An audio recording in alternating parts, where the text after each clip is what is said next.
국민연금, 이대로는 안 된다는 건 누구나 알지만 그 개혁을 언제부터 어떻게 할 거냐를 놓고 시작도 제대로 못한 채 눈치만 보고 있는 상황이죠.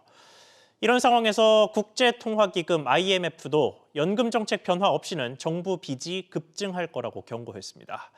류정현 기자. 네, 유정현입니다. 네, 먼저 IMF의 발언 내용, 분석 내용 구체적으로 전해주시죠. 네, IMF가 내놓은 연례 협의 보고서에서 나온 내용인데요. 지금의 연금 제도가 유지될 경우 약 50년 뒤인 2075년에 공공부문 부채가 GDP의 200% 수준까지 늘어날 거란 전망을 내놨습니다. 이번 분석은 중앙정부 부채만 계산한 결과고요. 이미 법제화된 연금 개혁도 고려했다는 게 IMF 설명입니다. 다시 말하면 1969년생 이후 국민연금을 받는 연령을 65세로 늦추고 소득 대체율을 40%로 낮췄다는 걸 고려해도 나랏빚이 불어나는 걸 막을 수 없다는 겁니다. 그러면서 생산 가능 인구 100명당 고령 인구 비율을 뜻하는 노년 부양비도 오는 2050년 80명으로 올라서면서 한국이 OECD 국가 중 가장 고령화될 거란 전망도 함께 내놨습니다. 네, IMF가 제시한 해결책도 있었습니까?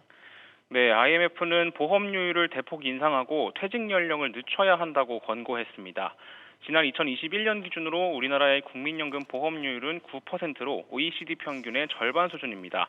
이탈리아를 비롯해 프랑스, 영국, 독일, 일본 등 주요 선진국들은 모두 OECD 평균보다 높습니다. 장기적으로는 국민연금을 공무원연금, 군인연금과 같은 직역연금과 통합하는 방안을 해법으로 언급했는데요. 직업별로 연금 제도를 운영하면 형평성 문제를 낳는 데다가 노동시장의 이동성도 떨어뜨려 비효율이 발생한다고 분석했습니다. SBS 비즈 유정현입니다.